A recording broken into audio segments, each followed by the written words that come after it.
तो चलिए आगे बढ़ते हैं हमारे इस चैनल के पहले वीडियो की तरफ। तो देखिए अभी के टाइम अगर बात करें सिर्फ और सिर्फ हमारे कंट्री की, तो इंडिया कहीं ना कहीं फेस कर रहा है डबल इन्फ्लेशन का खतरा। एक है वेस्ट एशिया का वॉर का और दूसरा है एल निनो का। एल निनो डेफिनेटली आपको पता होगा, पिछले बहुत दिनों से न्यूज़ में सोशल मीडिया पे इसके ऊपर लगातार बात होते हुए हमको देखने को मिल रही है।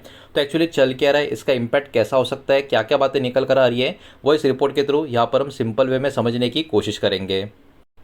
तो यहाँ पर एक्चुअली चल क्या रहा है ग्लोबल लेवल पे, तो देखिए वेस्ट एशिया का जो कॉन्फ्लिक्ट है वो सप्लाई का डिसरप्शन करता हुआ आपको नजर आएगा। ये तो डेफिनेटली अब तक तो आपको पता चल ही चुका होगा। उसके अलावा एल नीनो जो है वो कहीं ना कहीं इंडिया का मानसून को भी कमज़ोर करता हुआ नज़र आ सकता है। ये वाला अपडेट भी यहाँ पर निकल कर आ रहा है।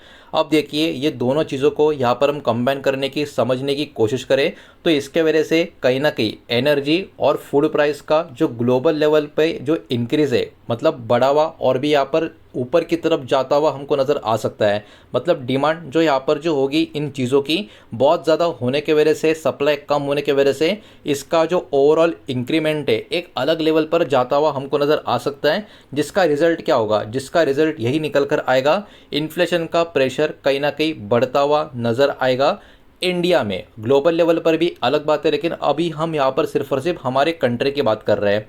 अब देखिए इंडिया के इकोनॉमी के ऊपर इम्पैक्ट कैसे निकल कर आ सकता है। इन्फ्लेशन एक्सपेक्ट किया जा रहा है अराउंड 4.7% का 2026 में। जीडीपी का जो ग्रोथ है वो अभी भी मजबूत है, 6.5% के आसपास का एज पर आईएमएफ, मतलब इंटरनेशनल मॉनेटरी फंड के पर्टिकुलर वे से यहाँ पर हम बात कर रहे हैं। फिजिकल डिफिसिट का जो टारगेट है वो 4.3% का है फाइनेंशियल ईयर 2026-27 का इस पर्टिकुलर टाइम पीरियड में। और गवर्नमेंट का जो फोकस अभी के टाइम पे जो बना हुआ है, इंफ्रास्ट्रक्चर का जो स्पेंडिंग है, कैपिटल एक्सपेंडिचर है, उसके ऊपर बना हुआ है। तो यहाँ पर इंडिया का इकोनॉमी के ऊपर जो इम्पैक्ट है इसके वजह से भी आता हुआ हमको नज़र आ सकता है। अब देखिए वेस्ट एशिया का मैटर इंडिया के लिए क्यों इतना बड़ा है, ये चीज़ हमको बार बार समझ कर लेनी पड़ेगी। इंडिया 50% का क्रूड ऑयल का इंपोर्ट वेस्ट एशिया से करता है। 80% से भी ज़्यादा का एलपीजी का जो हमारा डिपेंडेंसी है वो वेस्ट एशिया के ऊपर है। इतना ही नहीं, शिपिंग रूट का कोई भी डिसरप्शन अगर वहाँ पर हो जाता है, जो हो भी रहा है, इसके वजह से हमको हायर कॉस्ट का यहाँ पर प्रॉब्लम फेस करना पड़ेगा।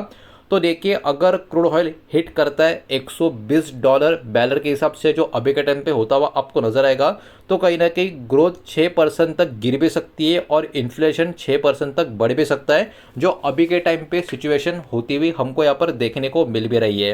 ये तो बात हुई सिर्फ और सिर्फ वेस्ट एशिया के मैटर की।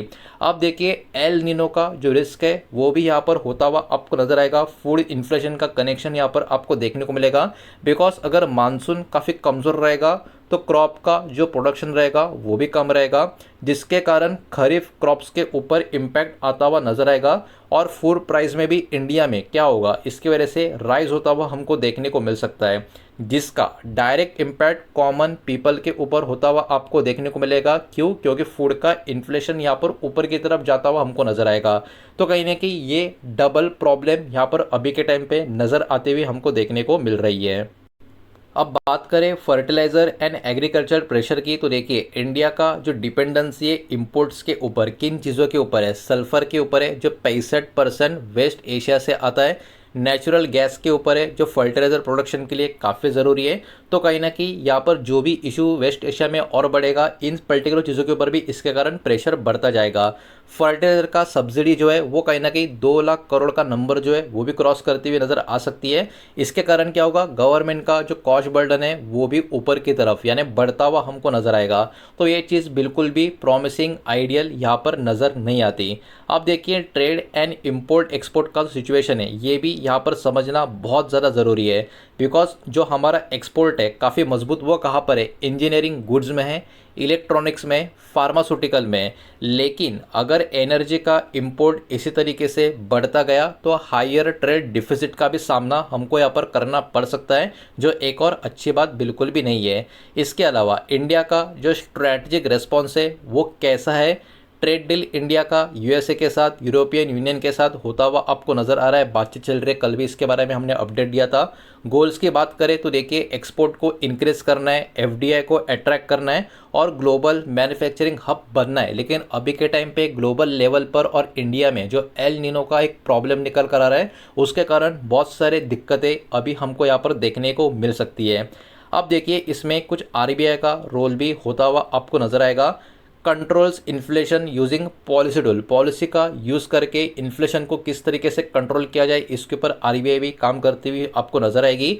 इसके अलावा इकोनॉमिक स्टेबिलिटी को मेंटेन करने का काम आरबीआई कर रही है, लेकिन इसमें अब और भी एडिशन होता हुआ आपको नजर आएगा। इसके अलावा इन्फ्लेशन का जो टारगेटिंग है वो फ्लेक्सिबल तरीके से अभी आने वाले समय में यूज़ करना पड़ेगा। तो ये भी कहीं ना कहीं आरबीआई के सामने बहुत सारे चैलेंजेस अब धीरे धीरे बढ़ते हुए हमको नजर आएंगे। तो देखिए, अब तक जो भी पॉइंट्स हमने देखे, हो सकता है आपको सब कुछ नेगेटिव या खराब भी लगता होगा, लेकिन कुछ पॉजिटिव फैक्टर्स भी यहाँ पर आपको नजर आएंगे। उसको यहाँ पर हम ज़रा एक एक करके देख लेते हैं। तो देखिए, पॉजिटिव फैक्टर्स में सबसे पहला पॉइंट, हमारी जो डोमेस्टिक डिमांड है वो अभी भी काफ़ी मजबूत बनी हुई है, जो काफ़ी अच्छी बात है। इसके अलावा इंफ्रास्ट्रक्चर का पुश अभी भी डोमेस्टिक लेवल पे काफ़ी अच्छा खासा चल रहा है। फाइनेंशियल सिस्टम अभी भी हमारी स्टेबल है, जो एक और काफ़ी अच्छी बात है। इसके अलावा स्ट्रक्चरल रिफॉर्म्स अभी चलते जा रहे हैं अलग अलग टाइम पे गवर्नमेंट की तरफ से, जो एक और काफ़ी अच्छी बात है हमारे कंट्री के लिए, हमारे कंट्रीज़ की इंडस्ट्री के लिए।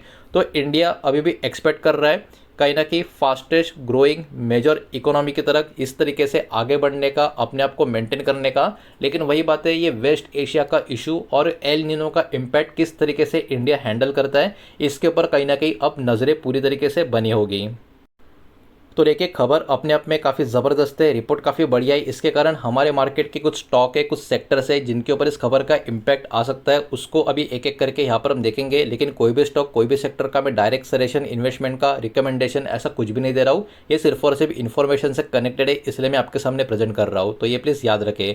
वीडियो को लाइक कर देना, वीडियो को शेयर कर देना। पहली बार चैनल पर आ चुके हो तो चैनल को भी सब्सक्राइब जरूर कर देना। तो सबसे पहले ऑयल और एनर्जी कंपनीज की बात करें तो रिलायंस इंडस्ट्री, ओएनजीसी और आईओसी का नाम यहाँ पर आपको नजर आएगा। बिकॉज ये तीनों कंपनियां ऐसी है जिसके ऊपर क्रूड ऑयल का जो प्राइस का चेंजेस होगा, उसमें इनके ऊपर कहीं ना कहीं काफ़ी ज़्यादा रिएक्शन आता हुआ नजर आ सकता है। बिकॉज डिपेंडेंसी इनकी बिजनेस की अलग अलग जो है क्रूड ऑयल यानी कच्चे तेल के ऊपर काफ़ी ज़्यादा आपको देखने को मिलेगी, इससे कनेक्शन में आपको देखने को मिलेगी। तो ये तीन कंपनियां भी चर्चा में, फोकस में बनी रहेगी।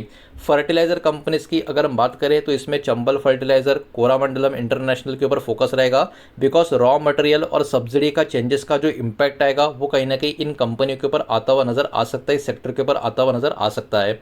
लॉजिस्टिक और एविएशन का इंडस्ट्री भी फोकस में रहेगा, जिसमें इंटरग्लोब एविएशन, सीसीआई यानी कंटेनर कॉर्पोरेशन ऑफ इंडिया, ये भी फोकस में रहेंगे। बिकॉज फ्यूल कॉस्ट का जो इंक्रीज हो रहा है वो कहीं ना कहीं इन कंपनियों का जो मार्जिन है उसको इम्पैक्ट करता हुआ हमको नजर आ सकता है।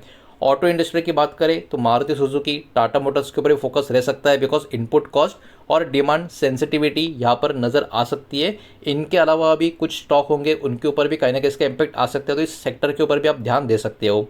इसके अलावा इंफ्रास्ट्रक्चर एंड कैपिटल गुड की बात करें तो इसमें L&T मतलब लार्सन एंड टुब्रो के ऊपर फोकस बना रहेगा। बिकॉज गवर्नमेंट का जो कैपेक्स का पुश है उससे बेनिफिट इस कंपनी को यहाँ पर मिलता हुआ नजर आ सकता है।